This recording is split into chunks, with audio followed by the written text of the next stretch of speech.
لو أنا ما جربت وما أخذت هاي الفرصة كان 5 شهور من حياتي راحت بدون أي إشي، كان راحت بس وأنا بستنى. هاي، أنا رجعت لكم اليوم فيديو جديد. بس لحظة، كيف أشكركم؟ جد كيف أشكركم؟ بحبكم والله، وشكرا لكل كلمة حلوة انحكت. ما راح أطول عليكم بالمقدمة، طبعا حكيتولي إنه أعمل مقدمة، راح أبهركم. هاي، معكم مي من غزة. خسرت كل شي في حياتي القديمة وقاعدة ببدأ حياة جديدة، بس بهالحياة حابة أوصل لأفضل نسخة من نفسي، وحابة إنه أنتوا تكونوا معاي بهاي الرحلة لحتى نكون سوا ونوصل لأفضل نسخة من نفسنا مع بعض. هيك لا تنسوا إنكم تشتركوا بقناتي، لأنه هتلاقوا كتير من البوزيتيفيتي موجودة في القناة. هذا المج هيكون موجود معي بالفيديوهات يلي بنحكي فيها لحتى نوصل لأفضل نسخة من نفسنا. بالشاشة هيظهر لكم محتويات الفيديو لحتى تعرفوا، وراح أعمل لكم تقسيمات لحتى تروحوا للبارت يلي بدكم تسمعوا. بس ما راح أطول عليكم، لهيك كملوا الفيديو. أحيانا إحنا بنمر بلحظات بتيجي قدامنا فرص وبنكون محتارين نتمسك فيها ولا نتركها، والأغلب فينا بيتركها. طيب، في أسباب كتير. من أهم الأسباب اللي أنا بشوف إنه أنت ممكن تتركي فرصة مشانها، أول إشي إنه أنت بتخافي من الفشل. تقعدي تقولي طيب لو ما زبطت معي، طيب يمكن أكون بضيع وقت على الفاضي. تخيلي لو كل الناجحين فكروا بهاي الطريقة كان ما حتوصل لمكانه هلأ. لو كل الناس بتفكر بهاي الطريقة كان ما في ناجحين. لو كل الناس ما بتستغل هاي الفرص كان ما في ناجحين برضو. لازم تتعلمي بإنه الفشل لازم تمر فيه، لازم تفشلي عشان تتعلمي. ما رح تتعلمي بدون فشل، ما رح تتعلمي لو ما غلطتي. خليني أقول لك عن فرصة أجتني، كنت خايفة إني أفشل بس جبرت حالي وأخذت هاي الفرصة، وهلا بحس انه هاي الفرصه كان إلها تاثير. انا بحب اقول لك انه اي فرصه بالحياه هتضيف لك إشي لحياتك مهما كان هذا الإشي. مره من المرات كنت طالعه مشوار، طلبت اوبر، فبطلع بالجوال بستغرب انه الدرايفر بنت، وطبعا انتم عارفين البنات قد ايه بيحكوا. فاول ما دخلت السياره وركبت قعدت تشكي من الراكب اللي قبل انه كان مش معطيها فكه، وقعدت تحكي كتير. البنت بتحكي كتير، فانا كنت مش متعوده اني احكي او افتح محادثه مع حد بالانجليزي. فقلت انه خلص، يعني هي مدامها بتحكي انا بدي اجاوب معها، اعمل حديث كامل بالانجليزي. فقلت خلص رح استغل هاي الفرصه، وعادي حتى لو غلطت عادي رح اتعلم. يعني لو غلطت بكلمه يعني مش نهايه الكوكب بالاخر، لا انا شايفاها بعد هيك ولا هي شايفاني بعد هيك.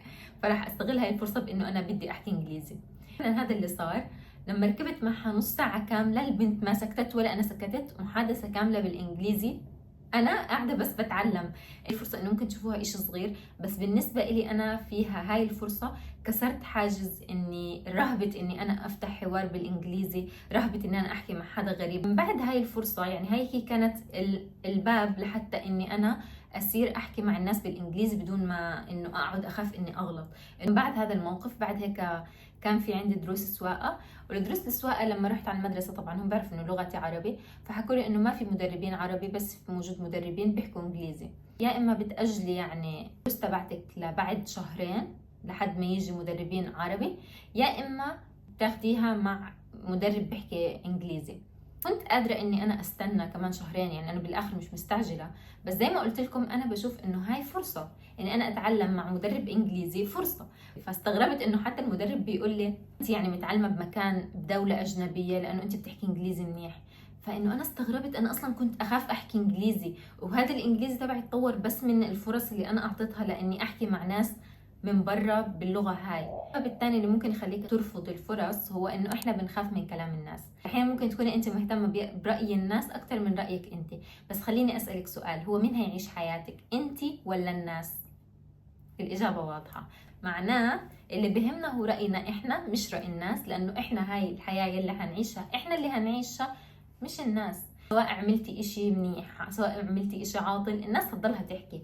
فلهيك لا تهتمي لرأي الناس، ولما تجيكي فرصة ما خصنا برأي الناس، احنا إلنا برأينا احنا بحالنا. في كمان سبب، شعور نقص الثقة.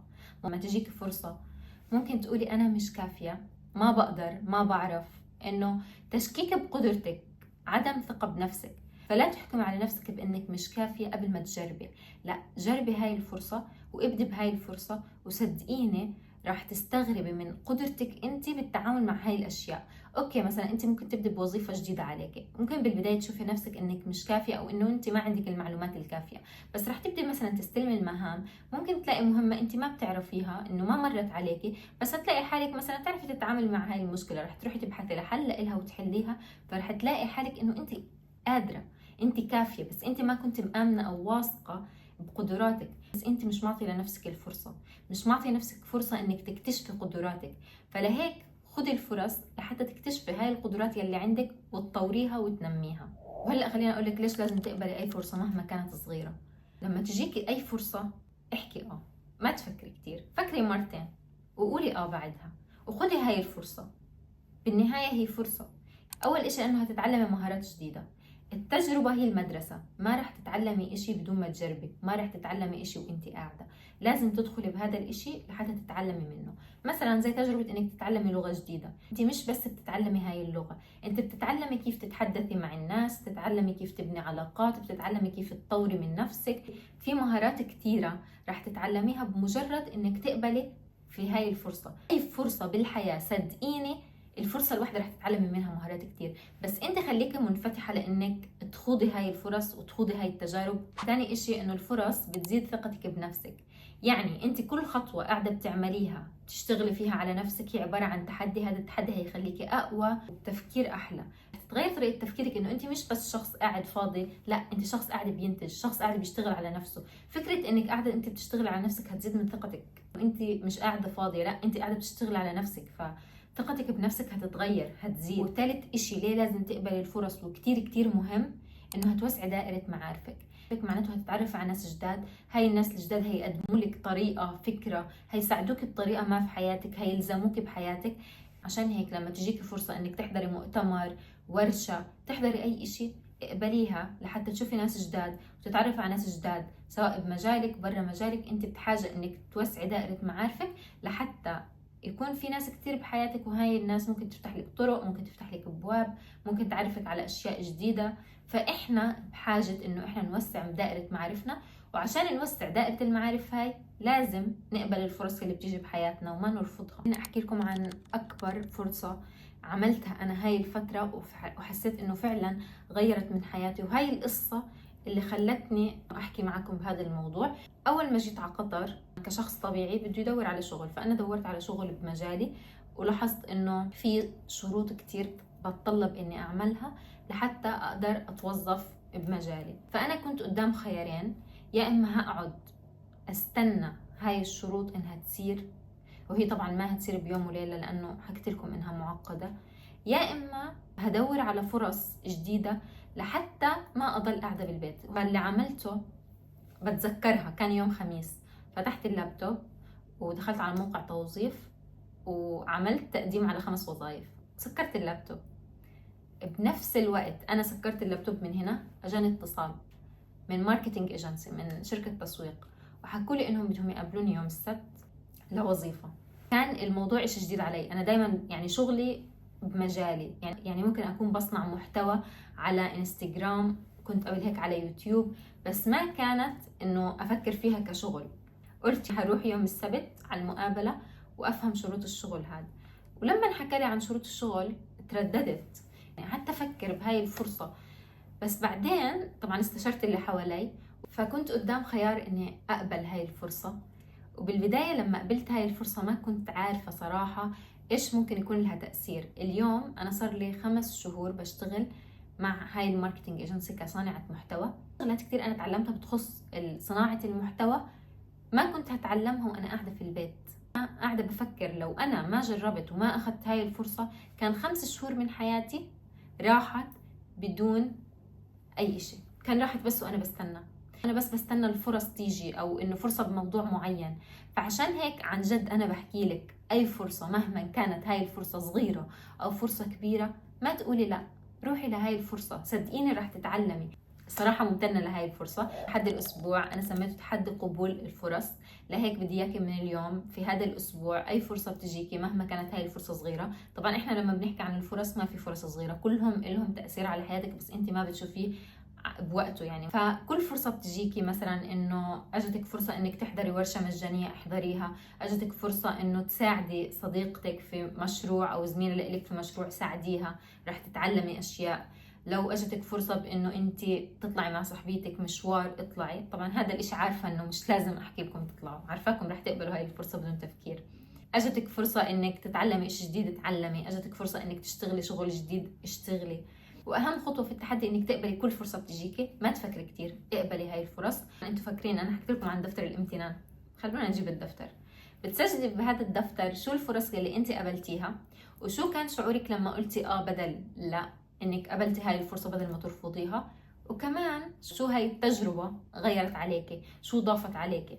نهاية الأسبوع بدي منك ترجعي للفرص اللي دونتيها وتشوفي شو تأثيرها عليكي، لأنه ممكن تلاقي إنه الفرص الصغيرة هي فعليا عملت لك لحظات كبيرة في حياتك أو عملت تغيير كبير في حياتك. فشو رأيك نبدأ بالتحدي مع بعض ونقول للفرص اللي جاية، ما نتردد، فكري مرتين وبعدين قولي ما تقولي لا للفرص، قولي لا لأشياء تانية بحياتك، بس عند الفرص قولي وأخيرا أجينا لأهم لحظة بالفيديو. بعرف إن كلكم كتير بتستنوها، لأنه لاحظت إنه بالفيديو اللي قبل كتير عجبتكم هاي الإضافة بالفيديو، اللي هو إضافة اقتراح فيلم.